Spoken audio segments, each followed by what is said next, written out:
결혼도 안 했는데 무슨 아이야. 영숙의 손이 며느리의 뺨을 세게 때렸습니다. 임신 소식을 전한 서윤이 충격으로 바닥에 쓰러졌어요. 우리 집 문턱은 절대 못 넘어. 하지만 며칠 후 이 오만한 시어머니는 깨닫지 못했습니다. 자신이 때린 며느리가 국내 최대 재벌가에 숨겨진 상속녀였다는 사실을, 그리고 곧 무릎 꿇고 용서를 구해야 할 사람이 바로 자신이라는 것을. 오늘의 사연 시작합니다. 파운데이션을 발라가며 창백한 얼굴을 가렸습니다. 입덧 때문에 속이 메스꺼렸지만 꾹 참았어요. 목걸이 속에 숨겨둔 토끼 브로치를 만지작거리며 외할머니 생각이 났습니다. 힘들 때 이걸 만지면 용기가 날 거야. 외할머니의 마지막 말이 귓가에 맴돌았어요. 서윤은 깊게 숨을 들이쉬고 가방을 챙겼습니다. 시댁에 도착한 서윤은 현관에서 신발을 벗으며 안을 살펴봤어요. 평소보다 30분이나 늦었습니다. 거실에서는 박영숙이 약혼식 준비물들을 정리하고 있었어요. 어머니, 안녕하세요. 서윤이 고개를 숙여 인사했습니다. 영숙은 시계를 쳐다보며 인상을 찌푸렸어요. 약속 시간도 못 지키나? 요즘 젊은 것들은 시간 관념이 없어. 영숙이 차가운 목소리로 말했습니다. 서윤은 비틀거리는 걸음으로 소파에 앉았어요. 죄송해요. 몸이 조금. 체력 관리도 제대로 못하면서 결혼은 뭘 하겠다고. 영숙의 핀잔에 서윤은 고개를 떨궜습니다. 손이 떨려서 물컵을 제대로 잡을 수가 없었어요. 어머니, 말씀드릴 게 있어요. 서윤이 떨리는 목소리로 말했습니다. 영숙은 드레스 포장을 뜯다가 손을 멈췄어요. 뭔데? 아기가 생겼어요. 서윤의 말에 거실이 조용해졌습니다. 영숙은 손에 들고 있던 드레스를 바닥에 떨어뜨렸어요. 뭐라고? 영숙이 천천히 고개를 돌려 서윤을 쳐다봤습니다. 서윤은 손을 꽉 쥐며 대답했어요. 임신을 했어요. 아직 초기지만. 결혼도 안 했는데 무슨 아기야. 영숙이 소리를 지르며 일어섰습니다. 서윤이 깜짝 놀라 몸을 움츠렸어요. 어머니, 진정하세요. 곧 결혼할 거잖아요. 진정하라고? 우리 집 체면이 말이야. 영숙의 얼굴이 붉게 달아올랐습니다. 분노가 극에 달한 영숙은 서윤에게 다가갔어요. 이런 창피한 일이 어디 있어. 영숙이 손을 들어 서윤의 뺨을 세게 때렸습니다. 서윤은 충격으로 소파에서 바닥으로 떨어졌어요. 어머니. 도연이 현관문을 열고 들어오며 소리쳤습니다. 거실의 상황을 본 도연은 급히 서윤에게 달려갔어요. 괜찮아? 다친 데 없어? 도연이 서윤을 부축하며 물었습니다. 서윤의 뺨에는 선명한 손자국이 남아 있었어요. 엄마, 이게 뭐 하는 거예요? 도연이 어머니를 향해 소리쳤습니다. 영숙은 여전히 분노에 차 있었어요. 네가 뭘 안다고. 결혼 전에 아이를 가져와서. 그래도 손을 댈 수는 없잖아요. 도연과 영숙이 서로 소리를 지르며 다투기 시작했습니다. 서윤은 뺨을 손으로 감싸며 눈물을 흘렸어요. 우리 집 문턱은 절대 못 넘어. 영숙이 서윤을 가리키며 외쳤습니다. 당장 나가. 내 눈에서 사라져. 가사도우미 이숙자가 부엌에서 나와 상황을 지켜봤어요. 놀란 표정으로 서윤에게 다가가려 했습니다. 원장님, 진정하세요. 얼음을 가져다 드릴게요. 이숙자가 서윤의 뺨을 보며 말했습니다. 하지만 영숙은 이숙자마저 노려봤어요. 쓸데없는 일에 끼어들지 마. 영숙이 이숙자에게도 소리쳤습니다. 이숙자는 당황하며 뒤로 물러섰어요. 밖에서는 이웃들이 소음 때문에 나와 수군거리기 시작했습니다. 영숙은 창문 너머로 보이는 이웃들을 보며 더욱 화가 났어요. 이 동네에서 우리 가문 체면을 떨어뜨렸어. 영숙이 서윤을 더욱 매섭게 쳐다봤습니다. 도연은 서윤을 감싸며 어머니와 대치했어요. 엄마, 이러시면 안 돼요. 네가 선택해. 어머니냐 저 여자냐. 영숙이 도연에게 최후 통첩을 던졌습니다. 도연은 말문이 막혀 아무 대답도 할 수 없었어요. 서윤은 도연의 팔에 의지하며 일어섰습니다. 하복부에 찌릿한 통증이 느껴졌어요. 도연아, 배가 아파. 서윤이 약하게 말했습니다. 도연은 서윤의 얼굴이 더욱 창백해진 것을 봤어요. 우리 가자. 지금 당장. 도연이 서윤을 부축하며 현관으로 향했습니다. 영숙은 두 사람의 뒷모습을 노려보며 팔짱을 꼈어요. 다시는 내 앞에 나타나지 마. 영숙의 차가운 목소리가 뒤따라왔습니다. 도연과 서윤은 집을 나서며 택시를 잡았어요. 택시 안에서 서윤은 뺨에 멍자국을 만지며 눈물을 흘렸습니다. 도연은 아무 말도 할 수 없었어요. 병원으로 가주세요. 도연이 운전사에게 말했습니다. 서윤의 하복부 통증이 점점 심해지고 있었어요. 원룸에 조용히 앉아 있었습니다. 의사는 절대 안정을 취하라고 했어요. 서윤은 뺨에 멍자국을 거울로 보며 한숨을 쉬었습니다. 미안해. 내가 엄마를 말렸어야 했는데. 도연이 고개를 떨구며 말했습니다. 서윤은 도연의 손을 잡았어요. 당신 잘못이 아니야. 하지만 이제 우리끼리 잘 살면 돼. 서윤이 배를 쓰다듬으며 말했습니다. 도연은 복잡한 표정으로 창밖을 바라봤어요. 그날 밤 영숙은 혼자 있는 거대한 집에서 잠을 이루지 못했습니다. 약혼식 드레스가 바닥에 버려진 채 그대로 있었어요. 영숙은 병원 동료에게 전화를 걸었습니다. 약혼식이 연기됐어. 며느리가 몸이 안 좋아서. 영숙이 체면을 세우려 애쓰며 말했습니다. 하지만 목소리에는 피로감이 묻어났어요. 월요일 아침 서윤은 근처 카페에 혼자 앉아 있었습니다. 토끼 브로치를 만지작거리며 외할머니를 그리워했어요. 그때 정장 차림의 중년 남자가 다가왔습니다. 혹시 서윤 씨가 맞으십니까? 유진이 조심스럽게 물었습니다. 서윤은 놀란 표정으로 고개를 들었어요. 누구세요? 죄송합니다. 제가 유진이라고 합니다. 유진이 명함을 건네며 말했습니다. 서윤은 명함을 받아보며 의아해했어요. 어떻게 절 아세요? 그 목걸이 때문입니다. 유진이 서윤의 목걸이를 가리켰습니다. 토끼 브로치가 살짝 보였어요. 이걸 말씀하시는 건가요? 서윤이 브로치를 꺼내며 물었습니다. 유진의 눈이 반짝였어요. 맞습니다. 회장님께서 그걸 찾고 계셨습니다. 회장님이요? 서윤이 어리둥절해했습니다. 유진은 신중하게 말을 이어갔어요. 만나보시겠습니까?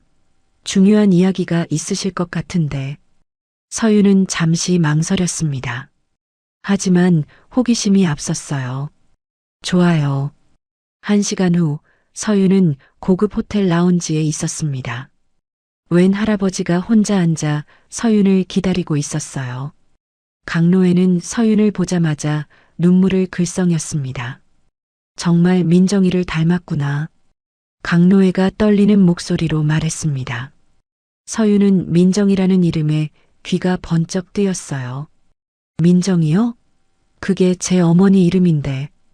그래, 맞다. 내 어머니 말이야. 강노애가 서윤의 브로치를 바라보며 말했습니다. 서윤은 더욱 혼란스러워졌어요. 할아버지가 누구세요?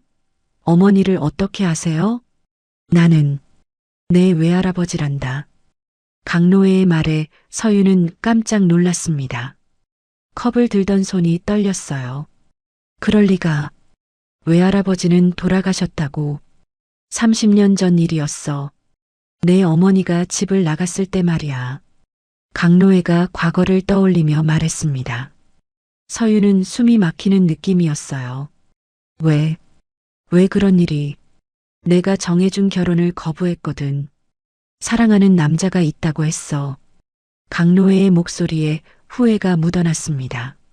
서유는 어머니의 이야기를 처음 듣고 있었어요. 그 브로치는 내 어머니가 가장 아꼈던 거야. 할머니가 준 거라고 했지. 강노회가 브로치를 가리키며 설명했습니다. 서유는 브로치를 꽉 쥐었어요. 정말 제 외할아버지세요? 그걸 확실히 하려면 검사를 해봐야겠지. 유진이 옆에서 말했습니다. 서유는 고개를 끄덕였어요. 일주일 후 DNA 검사 결과가 나왔습니다. 서유는 정말로 강노회의 손녀였어요. 강노회는 서윤의 손을 꽉 잡았습니다. 미안하다. 정말 미안해. 강노회가 눈물을 흘리며 말했습니다. 서윤도 덩달아 눈물이 났어요. 그동안 얼마나 힘들었을까. 강노회가 서윤의 어린 시절을 생각하며 안타까워했습니다. 서윤은 친척집을 전전하며 자란 이야기를 들려줬어요. 이제 외롭지 않을 거야. 할아버지가 있잖니. 강노회가 따뜻하게 말했습니다. 서윤은 처음으로 진짜 가족을 만난 기분이었어요. 그런데 할아버지, 저 임신했어요. 서윤이 조심스럽게 말했습니다. 강노회의 얼굴이 환해졌어요. 정말이니? 내 증손자가? 아직 초기라 조심해야 해요. 당연히 조심해야지. 최고의 의사들을 구해줄게. 강노회가 기뻐하며 유진에게 지시했습니다. 유진은 즉시 전화를 걸기 시작했어요. 한편 도연은 회사에서 동료들의 이상한 시선을 느꼈습니다. 인터넷 기사가 벌써 떠돌고 있었어요. 사장님, 대박이네요. 부잣집 며느리 되신 거 아니에요? 김태윤이 스마트폰을 보여주며 말했습니다. 도연은 기사 제목을 보고 당황했어요. 재벌가 숨겨진 후계자 등장. 도연의 얼굴이 굳어졌습니다. 동료들의 부러움 섞인 시선이 부담스러웠어요. 강노회는 유진과 함께 박영숙을 만나러 갔습니다. 병원 휴게실에서 두 사람이 마주 앉았어요. 영숙은 긴장한 표정으로 강노회를 바라봤습니다. 원장님, 안녕하십니까? 강노회가 정중하게 인사했습니다. 영숙은 어색하게 고개를 숙였어요. 회장님, 이렇게 오시다니. 제가 손녀를 때렸다고 들었습니다. 강노회가 차분하지만 단호한 목소리로 말했습니다. 영숙의 얼굴이 창백해졌어요. 그건 제가 너무 화가 나서. 우리 서윤이가 어떻게 자랐는지 아십니까? 강노회가 영숙을 조용히 바라보며 물었습니다. 영숙은 고개를 들지 못했어요. 친척집을 전전하며 눈치 보고 살았습니다. 부모도 없이 말이에요. 강노회의 말에 영숙이 움찔했습니다. 그런 사실을 전혀 몰랐다는 게 부끄러웠어요. 그런 아이가 이제 겨우 가족을 만났는데. 죄송합니다. 정말 죄송합니다. 영숙이 고개를 깊이 숙이며 말했습니다. 강노회는 한숨을 쉬었어요. 사과는 무릎 꿇는 게 아닙니다. 선택으로 증명하는 거죠. 강노회가 영숙에게 손을 내밀었습니다. 영숙은 떨리는 손으로 그 손을 잡았어요. 그때 강노회의 휴대폰이 울렸습니다. 유진이 급하게 전화를 받더니 강노회에게 뛰어왔어요. 회장님, 응급 상황입니다. 서윤 씨가. 뭐라고? 강노회가 벌떡 일어섰습니다. 영숙도 놀란 표정으로 일어났어요. 지금 응급실로 이송됐습니다. 유진의 말에 강노회와 영숙이 함께 병원으로 달려갔습니다. 응급실 앞에는 도연이 초조하게 기다리고 있었어요. 어떻게 된 거냐? 강노회가 도연에게 물었습니다. 도연은 눈이 빨갛게 충혈되어 있었어요. 갑자기 배가 아프다고 하더니 피가 나기 시작했어요. 도연이 떨리는 목소리로 설명했습니다. 강노회는 즉시 의사를 불렀어요. 우선 지혈 수술을 했습니다. 다행히 아기는 괜찮고요. 의사가 안도의 소식을 전했습니다. 모든 사람이 가슴을 쓸어내렸어요. 하지만 전치태반이라 앞으로 조심하셔야 합니다. 의사가 심각한 표정으로 덧붙였습니다. 도연은 전치태반이 뭔지 몰라 당황했어요. 무슨 말씀인가요? 태반의 위치가 좋지 않아서 조산 위험이 있다는 뜻입니다. 의사의 설명에 모든 사람이 긴장했습니다. 강로에는 즉시 지시를 내렸어요. VIP 병동에 입원시켜 주세요. 24시간 간병인도 붙이고요. 알겠습니다, 회장님. 병원 관계자가 고개를 숙였습니다. 유진은 벌써 보안팀에 연락하고 있었어요. 언론들이 몰려올 수 있으니 병원 출입을 통제하세요. 유진이 보안팀장에게 지시했습니다. 병원 주변에는 벌써 기자들이 나타나기 시작했어요. 영숙은 병실 복도에서 서성였습니다. 서윤의 병실 문 앞까지 갔다가 돌아서기를 반복했어요. 원장님, 들어가 보시죠. 간병인 조미숙이 조심스럽게 말했습니다. 영숙은 고개를 저었어요. 아직 면목이 없어. 내가 저지른 일을 생각하면. 그래도 며느리분이 많이 아프신데요. 조미숙의 말에 영숙의 마음이 더욱 무거워졌습니다. 자신이 때린 것 때문에 이런 일이 생긴 건 아닐까 걱정됐어요. 병실 안에서는 서윤과 도연이 조용히 대화하고 있었습니다. 서윤의 얼굴은 여전히 창백했어요. 걱정하지 마. 의사가 괜찮다고 했잖아. 도연이 서윤의 손을 잡으며 말했습니다. 서윤은 약하게 미소 지었어요. 당신이 위축될 필요 없어. 우리는 동등한 파트너야. 서윤이 도연을 바라보며 말했습니다. 도연은 복잡한 표정이었어요. 하지만 난 아무것도 해줄 수 없잖아. 그런 게 아니야. 당신은 충분히 잘하고 있어. 서윤이 도연의 뺨을 쓰다듬었습니다. 도연은 서윤의 따뜻함에 눈물이 났어요. 외할머니가 말씀하셨어. 가족은 피로만 이어지는 게 아니라 마음으로 이어지는 거라고.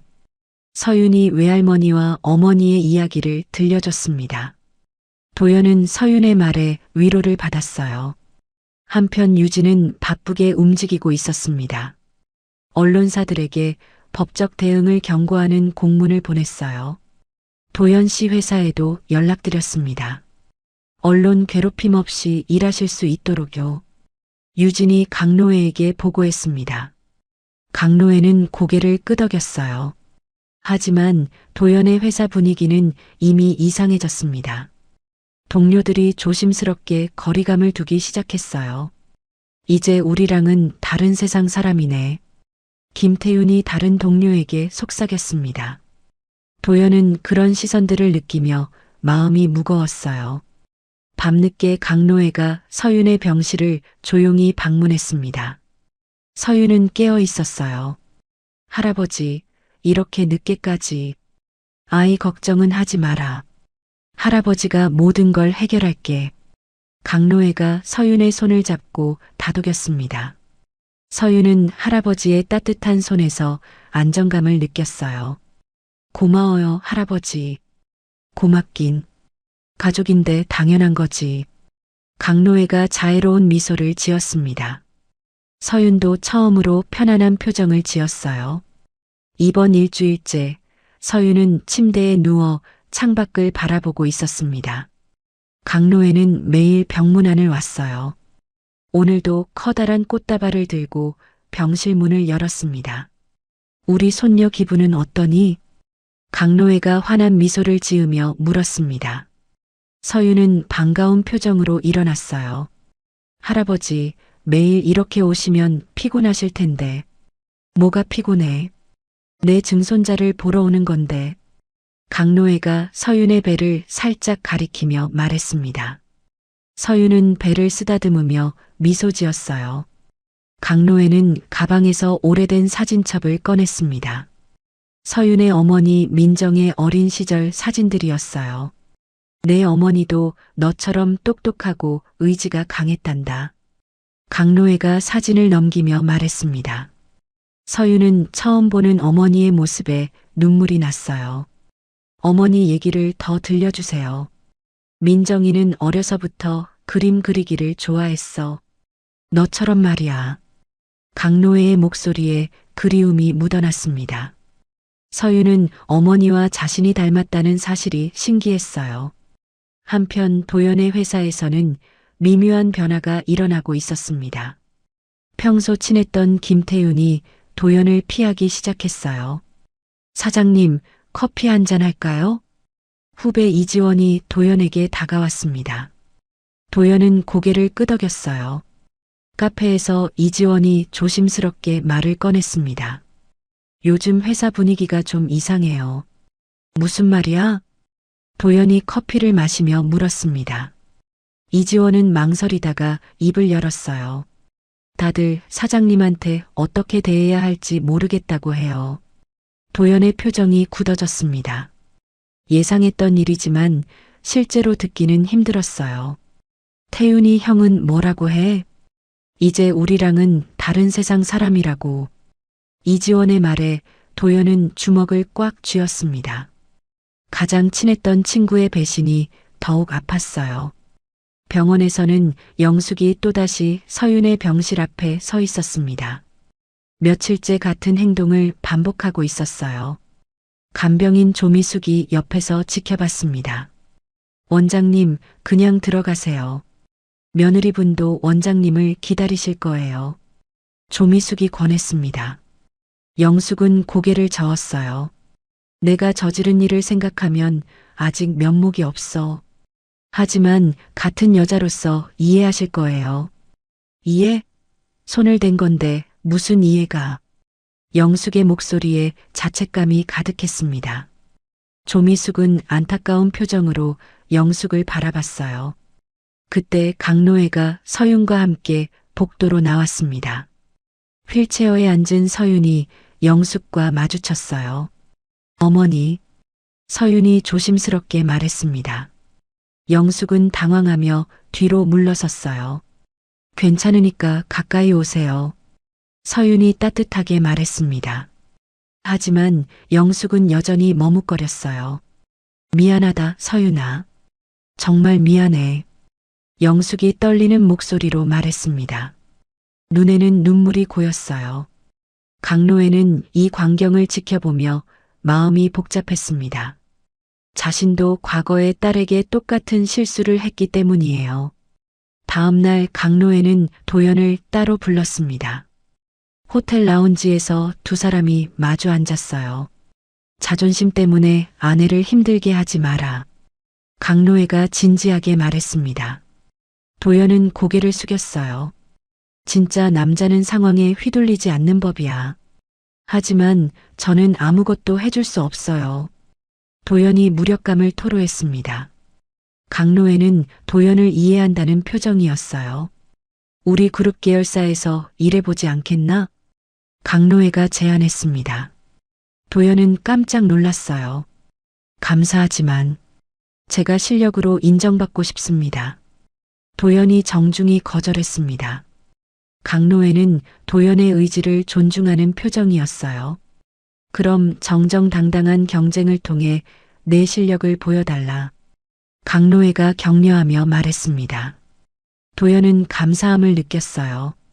그날 밤 도연은 회사에서 늦게까지 일했습니다. 아동 안전 관련 앱 개발에 더욱 매진했어요. 이지원이 야근하는 도연을 걱정했습니다. 사장님, 너무 무리하지 마세요. 괜찮아. 이 프로젝트가 잘 되면 도연이 화면을 바라보며 말했습니다. 꼭 성공해서 자신의 실력을 증명하고 싶었어요. 그때 도연의 휴대폰이 울렸습니다. 해외에서 온 전화였어요. 안녕하세요. 싱가포르 투자사 관계자입니다. 네, 안녕하세요. 도연이 긴장하며 대답했습니다. 이지원도 궁금해서 귀를 기울였어요. 귀하의 앱에 대해 관심이 있습니다. 미팅이 가능할까요? 전화 너머 목소리에 도연의 심장이 뛰었습니다. 드디어 기회가 온 것 같았어요. 물론입니다. 언제든지 좋습니다. 도연이 기쁜 마음으로 대답했습니다. 이지원이 엄지손가락을 치켜 세웠어요. 병실에서는 서윤이 태교 일기를 쓰고 있었습니다. 아기에게 하고 싶은 말들을 적어 나갔어요. 우리 아기야, 할아버지도 아빠도 모두 널 기다리고 있어. 서윤이 배를 쓰다듬으며 속삭였습니다. 아기가 움직이는 것 같아 미소가 지어졌어요. 강로에는 그날 저녁 혼자 민정의 무덤을 찾았습니다. 유진이 멀리서 지켜보고 있었어요. 민정아, 아빠가 너무 고집을 부렸구나. 강노애가 무덤 앞에 무릎을 꿇었습니다. 뒤늦은 사과였어요. 네가 선택한 사랑이 옳았어. 손녀를 잘 지켜봐다오. 강노애의 목소리에 후회와 그리움이 묻어났습니다. 유진은 강노애의 모습을 보며 마음이 무거웠어요. 최라라는 홍보실에서 컴퓨터 앞에 앉아 있었습니다. 며칠 전 경쟁병원에서 스카우트 제의가 왔어요. 더 좋은 조건이었지만 이력서에 넣을 만한 성과가 필요했습니다. 이번 기회를 놓치면 언제 또 이런 기회가 올까? 최라라가 혼잣말을 하며 키보드를 두드렸습니다. 영숙 몰래 여러 언론사 기자들에게 연락을 취하기 시작했어요. 독점 제보가 있습니다. 박영숙 원장과 재벌가의 숨겨진 인연 말이에요. 최라라가 첫 번째 기자에게 전화했습니다. 기자는 흥미를 보였어요. 어떤 내용인가요? 원장님 며느리가 삼성그룹 회장의 손녀래요. 그런데 임신 소식 때문에 갈등이 있었다고. 최라라는 자신의 포트폴리오를 위해 거짓말을 보탰습니다. 두 번째, 세 번째 언론사에도 같은 내용을 제보했어요. 이틀 후 해외 언론사를 통해 기사가 터져 나왔습니다. 국내 언론들이 경쟁하듯 후속 보도를 쏟아냈어요. 박영숙 원장의 며느리 구타 사건이 온라인에서 폭발적으로 퍼지기 시작했습니다. 영숙은 병원에서 간호사가 가져온 태블릿을 보고 경악했습니다. 자신도 모르는 사이에 온라인 뉴스 일면에 올라 있었어요. 이게 뭐야? 누가 이런 기사를? 영숙이 떨리는 목소리로 말했습니다. 간호사는 어쩔 줄 몰라 했어요. 원장님, 병원에 항해 전화가 계속 오고 있어요. 뭐라고? 영숙이 급히 홍보실로 뛰어갔습니다. 최라라는 당황한 척 연기하고 있었어요. 실장, 이게 뭐야? 내가 언제 허락했어? 영숙이 최라라를 향해 소리쳤습니다. 최라라는 거짓말로 대답했어요. 병원 홍보에 도움이 될 거라 생각했어요. 도움이 될 거라고? 네가 원장이야, 내가 원장이야. 영숙의 분노가 극에 달했습니다. 최라라는 뒤늦게 상황의 심각성을 깨달았어요. 그때 유진이 급하게 병원으로 달려왔습니다. 강노애의 지시를 받고 긴급 대응팀을 꾸렸어요. 법무팀과 PR팀을 총동원하겠습니다. 유진이 강노애에게 보고했습니다. 하지만 이미 SNS를 통해 확산된 상황이었어요. 재벌 며느리 구타 사건이라는 해시태그까지 생겨났습니다. 강노애의 통제 범위를 벗어나 버린 상태였어요. 해외 경로로 들어온 기사라 완전한 통제는 어렵습니다. 유진이 난감한 표정으로 보고했습니다. 강노애는 주먹을 꽉 쥐었어요. 한편 도연의 회사에는 기자들이 몰려들었습니다. 후배 이지원이 스마트폰을 들고 도연에게 뛰어왔어요. 사장님, 인터넷에서 난리예요. 뭐가? 도연이 화면을 보더니 얼굴이 창백해졌습니다. 댓글창에는 악플들이 가득했어요. 재벌 사위 됐다고 거만해졌나, 가난한 집 출신이 운 좋게 성공한 케이스 부인 맞은 거 맞나? 자업자득 아님? 도연은 주먹을 꽉 쥐며 화면을 꺼버렸습니다. 동료들이 수군거리는 소리가 들렸어요. 서윤이 퇴원하는 날이었습니다.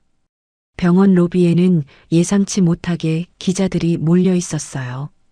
플래시가 터지기 시작했습니다. 서윤 씨, 시어머니의 폭행에 대해 어떻게 생각하세요? 임신 중인데 폭력을 당한 심경은? 기자들이 질문을 쏟아냈습니다.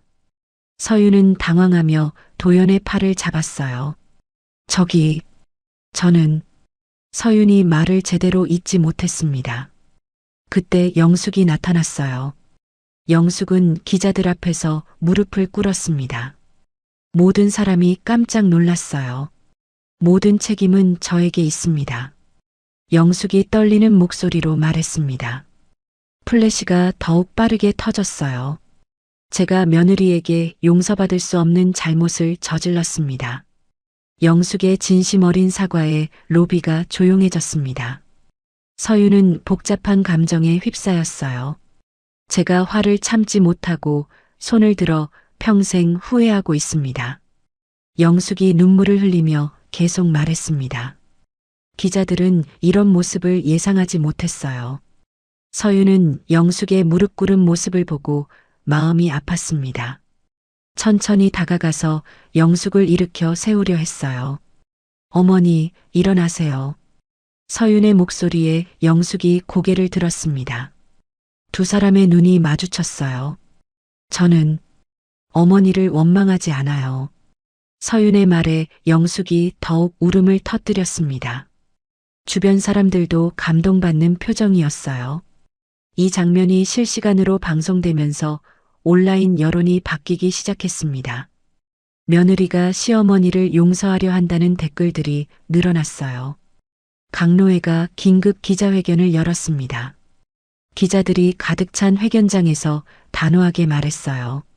제 손녀에 대한 어떤 악의적 보도도 법적 조치를 취하겠습니다. 강노회의 경고에 기자들이 술렁였습니다. 동시에 영숙의 사과를 받아들인다고 발표했어요. 하지만 박영숙 원장의 진심 어린 사과는 인정합니다. 강노회의 말에 영숙이 안도의 표정을 지었습니다. 적어도 강노회는 자신을 이해해준다는 걸 느꼈어요. 그날 저녁 영숙은 중대한 결정을 내렸습니다. 병원 이사회에 사표를 제출했어요. 병원장직에서 물러나겠습니다. 영숙의 발표에 이사들이 놀랐습니다. 최라라도 충격을 받았어요. 그리고 제 전 재산을 아동폭력방지재단에 기부하겠습니다. 영숙의 진정성 있는 행동에 사람들이 감동했습니다. 온라인 여론도 완전히 바뀌었어요. 집으로 돌아온 서윤과 도연은 조용히 앉아 있었습니다. 그동안 받았던 상처들을 차근차근 이야기했어요. 이제 정말로 새로 시작할 수 있을 것 같아. 서윤이 희망적인 미소를 지었습니다. 도연도 처음으로 편안한 표정이었어요. 우리 아기도 이제 평화롭게 자랄 수 있겠네. 도연이 서윤의 배를 쓰다듬으며 말했습니다. 서윤은 도연의 손을 꽉 잡았어요. 영숙의 공개 사과 이후 일주일이 지났습니다. 온라인 댓글들이 완전히 바뀌어 있었어요. 진짜 어른의 사과가 무엇인지 보여줬다는 글들이 늘어났습니다. 영숙의 병원 동료들도 처음과는 다른 반응을 보였어요. 산부인과 과장 김민수가 영숙에게 다가왔습니다. 원장님, 그래도 잘못을 인정하고 책임지시는 모습이 대단해요. 김민수가 진심으로 말했습니다.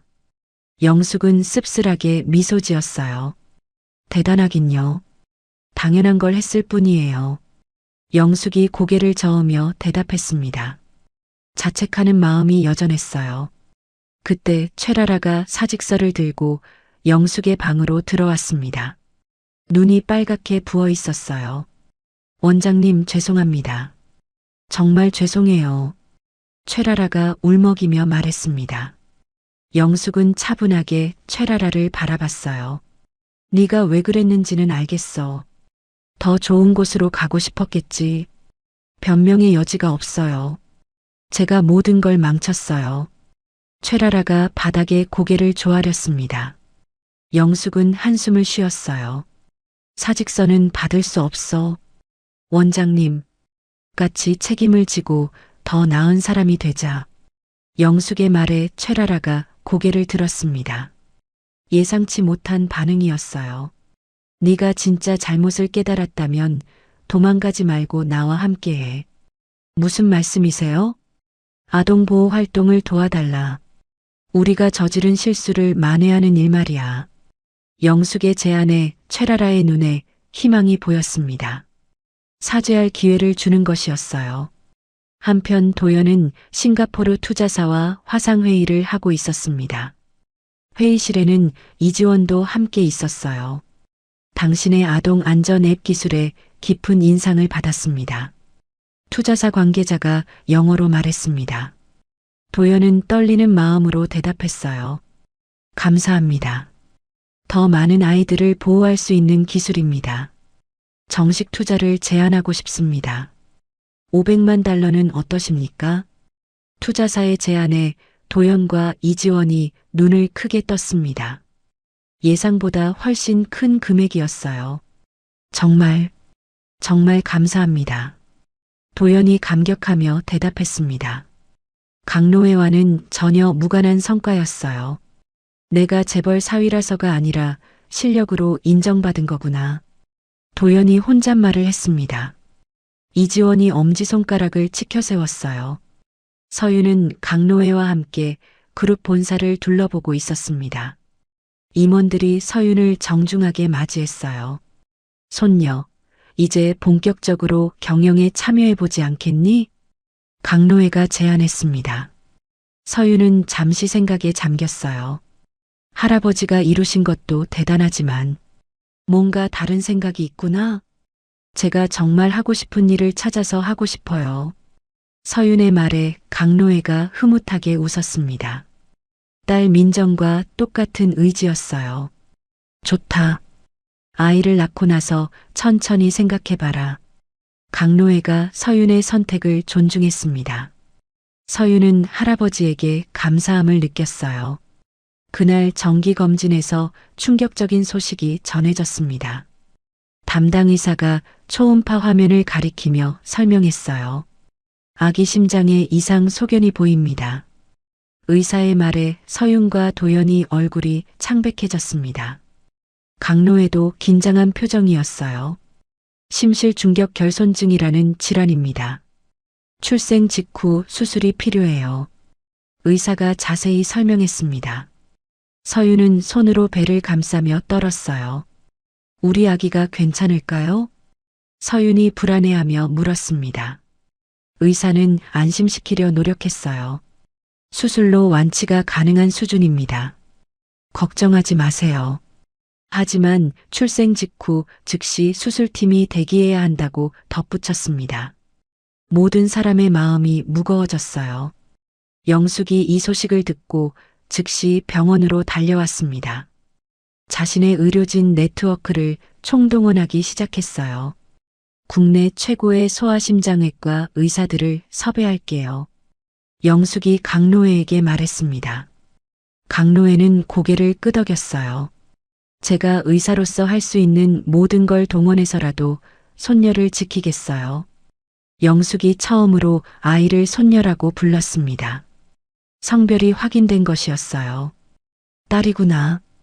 도연이 감격하며 말했습니다. 서윤도 미소를 지었어요. 강로회는 해외 전문의까지 초청하기로 했습니다. 유진에게 즉시 지시를 내렸어요. 미국 보스턴 아동병원에서 최고 전문의를 모셔와. 알겠습니다, 회장님. 유진이 바로 연락을 취하기 시작했습니다. 모든 사람이 아기를 위해 최선을 다하고 있었어요. 도연은 밤새 의료 정보를 찾아봤습니다. 서윤에게는 걱정스러운 표정을 보이지 않으려 애썼어요. 괜찮을 거야. 의사들이 다 괜찮다고 했잖아. 도연이 서윤을 위로하며 말했습니다. 하지만 혼자 있을 때는 눈물을 흘렸어요. 의료진의 종합 검토 결과가 나왔습니다. 서울대 병원 김석환 교수가 직접 설명했어요. 수술 성공률이 95% 이상입니다. 걱정하지 마세요. 김 교수의 말에 모든 사람이 안도의 한숨을 쉬었습니다. 서윤은 처음으로 편안한 표정을 지었어요. 우리 별이가 건강하게 태어날 거예요. 서윤이 배를 쓰다듬으며 말했습니다. 아기의 태명을 별이로 정한 것이었어요. 강노애는 서윤의 손을 꽉 잡았습니다. 내 증손녀는 반드시 건강하게 태어날 거야. 강노애의 확신에 찬 목소리가 병실에 울려 퍼졌습니다. 희망의 빛이 보이기 시작했어요. 출산 예정일을 한 달 앞두고 병원은 분주해졌습니다. 서울대 병원 소아심장외과 김석환 교수가 수술팀을 구성했어요. 강노애는 미국에서 전문의까지 초청했습니다. 완벽한 의료진을 만들겠습니다. 김석환 교수가 강노애에게 약속했습니다. 강노애는 고개를 끄덕였어요. 영숙도 자신의 네트워크를 활용해 최고의 팀을 만들었습니다. 마취과부터 신생아 집중 치료실까지 모든 분야의 전문가들이 모였어요. 여러 번 시뮬레이션을 해봤습니다. 준비는 완벽해요. 영숙이 서윤에게 말했습니다. 서윤은 고마운 마음이었어요. 수술 전날 밤 강노애가 서윤의 병실을 찾았습니다. 손에는 오래된 일기장을 들고 있었어요. 이건 내 어머니가 남긴 일기야. 강노애가 일기장을 서윤에게 건넸습니다. 서윤은 떨리는 손으로 받았어요. 내 어머니도 너처럼 강한 사람이었어. 그 피가 내게도 흐르고 있단다. 강노애가 서윤을 격려했습니다. 서윤은 어머니의 일기를 보며 용기를 얻었어요. 할아버지가 평생 후회하며 살았던 걸 너는 후회하지 않았으면 좋겠다. 강노애의 진심 어린 당부에 서윤이 고개를 끄덕였습니다. 할아버지의 따뜻한 손길이 힘이 되었어요. 영숙은 새벽부터 병원 채플에 있었습니다. 평생 종교와 거리가 멀었지만 무릎을 꿇고 기도했어요. 제발 제 잘못 때문에 아이가 고생하지 않게 해주세요. 영숙이 간절히 빌었습니다. 이런 자신이 신기하기도 했어요. 이 아이가 나를 더 나은 사람으로 만들어주고 있구나. 영숙이 혼잣말을 했습니다. 눈물이 뺨을 타고 흘러내렸어요. 수술 당일 도연은 수술실 앞 대기실에서 초조하게 기다렸습니다. 강노애와 영숙도 함께 있었어요. 평소 감정 표현에 서툴렀던 도연이 입을 열었습니다. 감사합니다. 제가 부족해서 혼자서는 아무것도 할 수 없었을 거예요. 도연이 강노애와 영숙에게 진심으로 말했습니다. 강노애는 도연의 어깨를 다독였어요. 가족이니까 당연한 거야. 강노애의 말에 도연이 감동했습니다. 영숙도 고개를 끄덕였어요. 수술이 시작됐습니다. 먼저 서윤의 제왕절개가 진행됐어요. 3시간 후 건강한 울음소리가 수술실에서 들려왔습니다. 딸입니다. 건강한 여자아이예요. 간호사가 기쁜 소식을 전했습니다. 하지만 곧바로 심장 수술을 위해 소아외과로 이송됐어요. 김석환 교수팀이 3시간에 걸친 심장 수술을 시작했습니다. 대기실의 가족들은 긴장 속에서 기다렸어요. 사랑한다. 꼭 살아서 나와달라. 도연이 속으로 되뇌었습니다. 손에 땀이 났어요. 수술실 문이 열리며 김석환 교수가 나왔습니다. 마스크를 벗은 그의 얼굴에는 미소가 있었어요. 완벽한 수술이었습니다. 아기는 건강하게 자랄 수 있을 겁니다. 김 교수의 발표에 대기실에 환호성이 터졌습니다. 강노애가 주먹을 불끈 쥐었어요. 정말 고생하셨습니다. 강노애가 김 교수에게 깊이 고개를 숙였습니다. 영숙도 눈물을 흘리며 감사 인사를 했어요. 서윤이 마취에서 깨어났습니다. 첫 번째로 들린 건 아기의 울음소리였어요. 우리 별아. 서윤이 약하게 말하며 눈물을 흘렸습니다. 그동안 참았던 모든 감정이 터져나왔어요. 고마워. 잘 왔구나. 서윤이 천장을 바라보며 속삭였습니다. 간호사가 옆에서 미소 지었어요. 신생아 집중 치료실 유리창 너머로 영숙이 손녀를 처음 봤습니다. 작고 소중한 생명이 그곳에 있었어요. 이렇게 소중한 생명을 해칠 뻔했구나. 영숙이 자신을 자책하며 통곡했습니다. 그동안의 모든 죄책감이 눈물로 쏟아져 나왔어요. 강로애는 증손녀를 처음 품에 안았습니다. 작은 손이 할아버지의 손가락을 꽉 잡았어요. 우리 별이 참 예쁘다. 할아버지가 세상에서 제일 사랑할게. 강로애가 벅찬 감정으로 말했습니다. 유진도 옆에서 흐뭇한 미소를 지었어요. 회장님도 이렇게 기뻐하시는 모습은 처음 봅니다. 유진이 조용히 말했습니다. 강로애의 얼굴에는 자애로운 미소가 가득했어요. 도연은 아내와 딸을 번갈아 보며 감격했습니다. 아버지가 되었다는 실감이 났어요. 이제 정말 가족이 되었구나. 도연이 서윤의 손을 잡으며 말했습니다.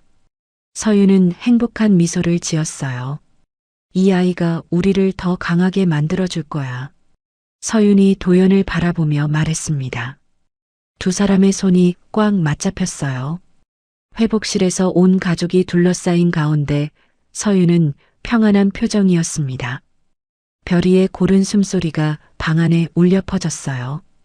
이 아이가 우리 모두를 다시 진짜 가족으로 만들어줄 거예요. 서윤이 속으로 다짐했습니다. 새로운 시작이었어요. 영숙은 복도에서 혼자 서 있었습니다. 손녀의 병실을 바라보며 마음을 정리했어요. 이제 정말 할머니가 되어야겠구나. 영숙의 얼굴에 결의가 서려 있었습니다. 용서받는 것이 끝이 아니라 시작이라는 걸 깨달았어요. 강로회의 본가 대저택에는 아침부터 사람들이 모여들었어요. 정원에는 색색의 풍선과 꽃장식이 가득했습니다. 우리 별이 공주님 나들이 하자. 서윤이 한복을 입은 별이를 안으며 말했습니다. 별이는 호기심 어린 눈으로 주변을 둘러봤어요. 도연의 부모님도 오랜만에 참석했습니다. 어색했지만 영숙에게 다가가 인사했어요. 안녕하세요. 오늘 초대해 주셔서 감사해요. 도연의 어머니가 정중하게 말했습니다. 영숙은 어색하게 미소를 지었어요. 아니에요. 가족인데 당연하죠. 영숙이 대답했습니다. 시간이 지나면서 관계가 조금씩 회복되고 있었어요. 손녀가 정말 예쁘게 생겼네요. 도연의 아버지가 별이를 보며 말했습니다. 영숙은 뿌듯한 표정이었어요. 영숙은 서툰 손으로 별이의 한복끈을 메고 있었습니다. 1년 전 자신이 저질렀던 일이 떠올랐어요. 할머니가 정말 미안해. 앞으로 평생 잘해줄게. 영숙이 별이에게 조용히 속삭였습니다. 눈가에 눈물이 맺혔어요. 별이가 영숙의 손가락을 꽉 잡았습니다. 작은 손의 힘이 영숙에게는 큰 위로였어요. 어머니, 별이가 할머니를 좋아하나 봐요. 서윤이 따뜻하게 말했습니다. 영숙은 감격해서 말을 잇지 못했어요. 도연이 파티 참석자들에게 인사를 하고 있었습니다. 싱가포르 투자사 관계자들도 축하하러 왔어요. 정말 훌륭한 기술이에요. 아시아 시장 확장을 함께 논의해 봅시다. 투자사 대표가 도연에게 말했습니다. 도연은 자신감 넘치는 표정이었어요.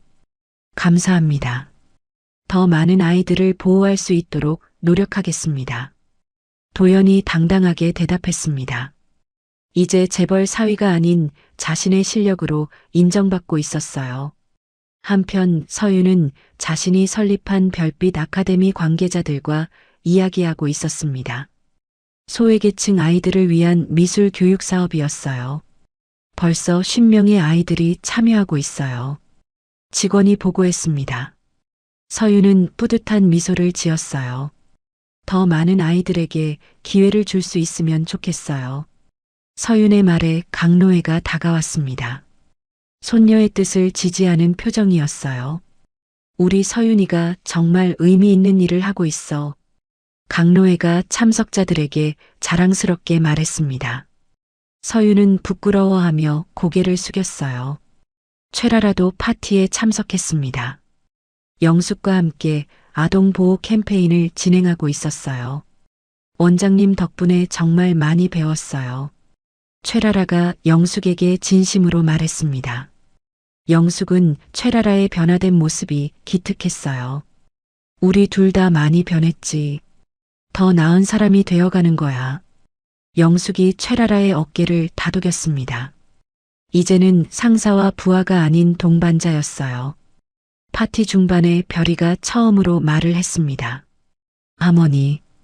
별이의 옹알이에 모든 사람이 조용해졌어요. 영숙은 깜짝 놀라며 별이를 바라봤습니다.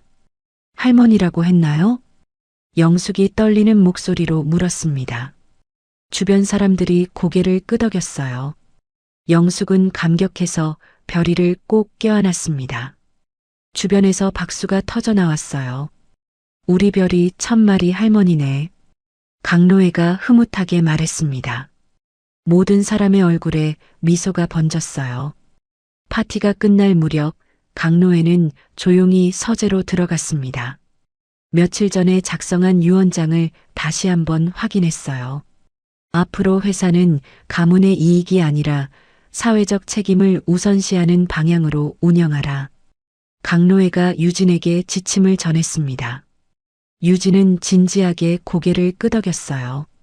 서윤의 교육 사업에도 지속적인 지원을 약속해 주세요. 알겠습니다, 회장님. 유진이 약속했습니다. 강노애는 만족스러운 표정이었어요.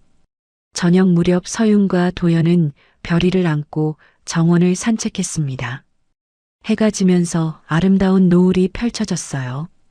우리가 겪었던 모든 시련이 이 아이를 만나기 위한 과정이었던 것 같아. 서윤이 감회에 젖어 말했습니다. 도연도 고개를 끄덕였어요. 정말 그런 것 같아. 별이가 우리를 진짜 가족으로 만들어줬어. 도연이 별이의 뺨을 살짝 건드렸습니다. 별이가 깔깔 웃었어요. 파티가 모두 끝난 후 영숙은 혼자 별이의 방에 남았습니다. 잠든 손녀를 조용히 바라봤어요. 용서받는 게 끝이 아니라 진짜 시작이구나. 영숙이 깨달음을 얻었습니다. 이제부터가 진짜 할머니로서의 삶이었어요. 할머니가 평생 너를 지켜줄게. 영숙이 별이에게 약속했습니다. 작은 손이 담요 위로 살짝 움직였어요. 달빛이 창문을 통해 들어왔습니다. 온 가족이 각자의 자리에서 평안한 잠에 들었어요. 별이의 고른 숨소리가 집안 전체를 감쌌습니다. 새로운 희망과 치유의 시작이었어요. 강노애는 자신의 방에서 민정의 사진을 바라봤습니다. 딸에게 전하고 싶은 말이 있었어요. 민정아, 내 딸이 정말 훌륭하게 자랐어. 이제 아빠도 후회 없이 살 수 있겠다. 강노애의 얼굴에 평온한 미소가 번졌습니다. 오랜 시간 품었던 후회가 마침내 치유되는 순간이었어요. 때로는 인생의 가장 큰 상처가 가장 큰 축복의 시작이 되기도 합니다. 영숙의 폭력으로 시작된 이 이야기는 작은 생명의 탄생과 함께 완전히 다른 결말을 맞았습니다. 30년 전 강노애가 딸 민정에게 저질렀던 실수를 되풀이할 뻔했던 영숙. 하지만 그녀는 자신의 잘못을 인정하고 진심으로 사과할 용기를 냈어요. 서윤이 품고 있던 낡은 토끼 브로치는 단순한 유품이 아니었습니다.